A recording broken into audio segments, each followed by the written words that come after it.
Mahigit isang buwan matapos na lumabas ang ulat tungkol sa warrant of arrest laban kay Rufa May at pananatili niya sa Amerika, voluntaryo siyang sumuko sa National Bureau of Investigation pagkabalik niya ng Pilipinas.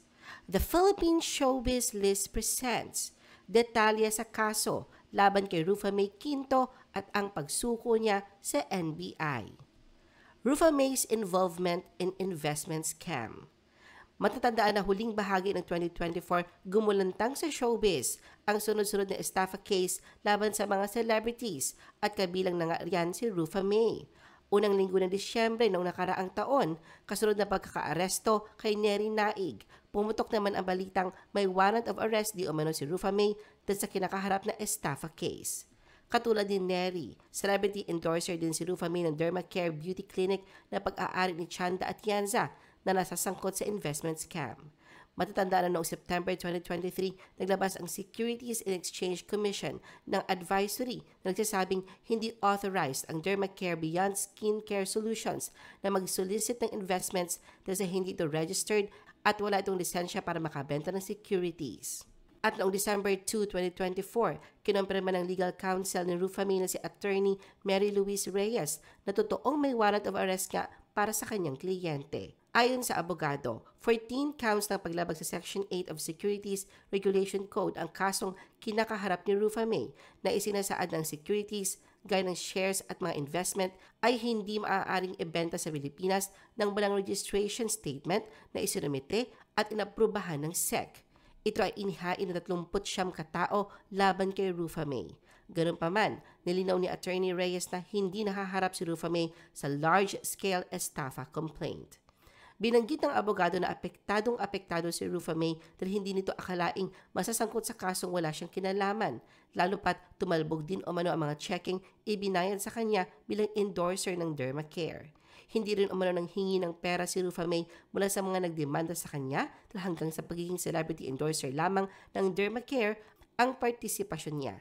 Kasabay nito ang paniniyak ni Attorney Reyes na haharapin ng kanyang kliyente ang kasong isinampa laban sa kanya kung saan mag-voluntary surrender si Rufa May at magpo-post sila ng piyansa.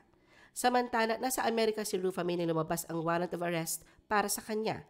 Doble ang mabigat ang pinagdadaraanan niya dahil maliban sa kinakaharap na kaso ay sumabay pa ang ongoing divorce nila ng asawang si Trevor Magallanes.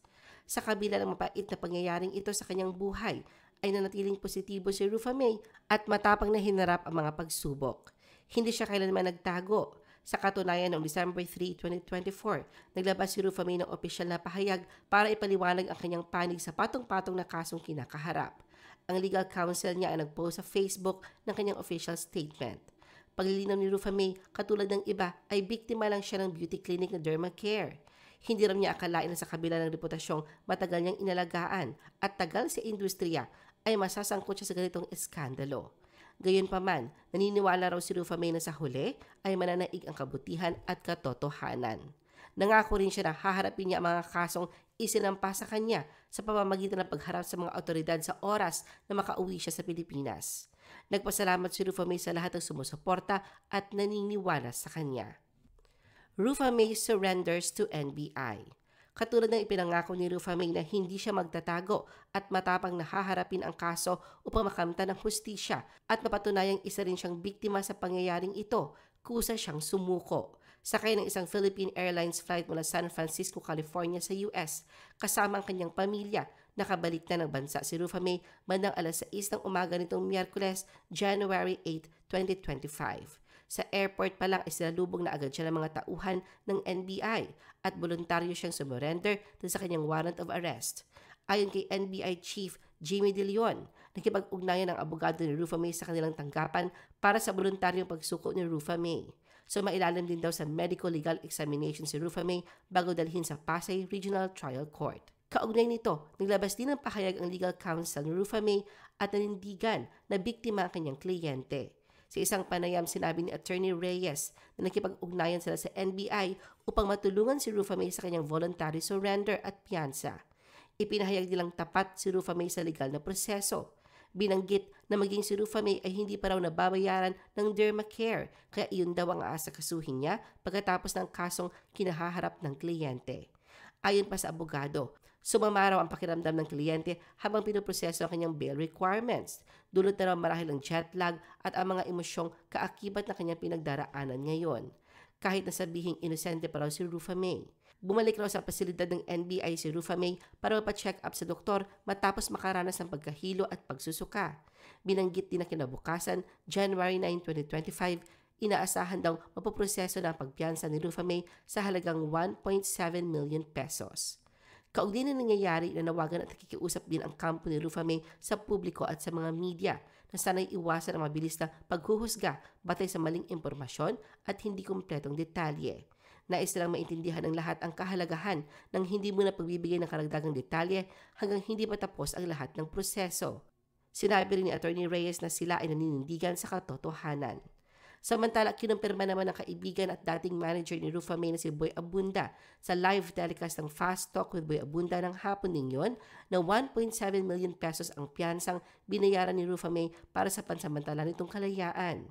Ayon kay Boy, nagkaroon sila ng personal na pag-uusap ni Rufa May at ng kanyang abogado at sinabi ni Rufa May na babayaran nila ang piyansa at makakalabas siya agad. Ibinahagi rin ni Boy na pareho ang kaso nila ni Neri Naig, ngunit hindi sinampahan ng syndicated estafa si Rufa May. Ipinaliwanag ni Rufa May na wala siyang kinalaman sa umano'y investment scam ng Dermacare at endorser lamang siya ng kumpanya. Gayunpaman, binanggit ni Boy na may dalawang tseke na tumalbog sa pangalan ni Rufa May bilang endorser. Inamin ni Boy na medyo magulo ang issue pero umaasa silang malulutas ito at magkakaroon ng linaw. Patuloy din daw nilang tinatangka na makipag-ugnayan sa iba pang mga partido na kasangkot at magbibigay ng update kapag may bagong impormasyon. Rufa May maintains innocence. Sa kinahaharap na 14 counts na paglabag umano sa Section 8 of Securities Regulation Code na isinampal laban kay Rufa May, kauna-unahang pagkakataon na nagsalita din siya sa exclusive interview ng GMA Integrated News itong hapon ng Miyerkules, January 8, 2025, pinanindigan ng actress comedian na biktima rin siya. Sinabi rin niya kailangan niyang i-clear ang kanyang pangalan dahil apektuhan ang kanyang reputasyon kaya't humarap siya sa mga issue.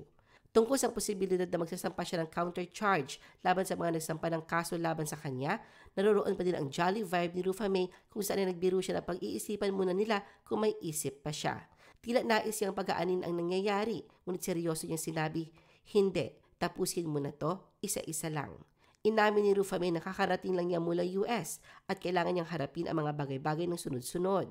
Sa tanong naman kung anong pakiramdam na one step away na lang siya sa kanyang kalayaan matapos maayos ang ilalagak na piyansa para sa nakaambang warrant of arrest, muling sumagot ng pabiro si Rufa May sa pagsasabing, di ang sarap, you're free. Best things in life are free. Samantala sa parehong panayam ay nag-iwan din ng mensahe si Rufa May sa mga taong nagsampa ng kaso laban sa kanya.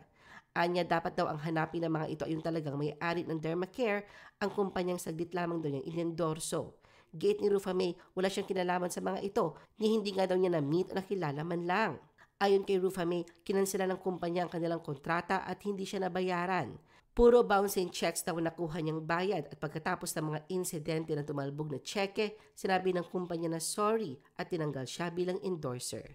Binigyang diin din ni Rufa May na sana'y matukoy kung sino ang tunay na may kasalanan sa insidente. Sinabi ni Rufa May na hindi porket artista siya na agad ang lagi napapansin sa balita. Ipinunto niya na hindi lamang siya ang dapat papanagutin, kundi pati na rin ang may-ari ng kumpanya na siyang tunay na dapat habulin.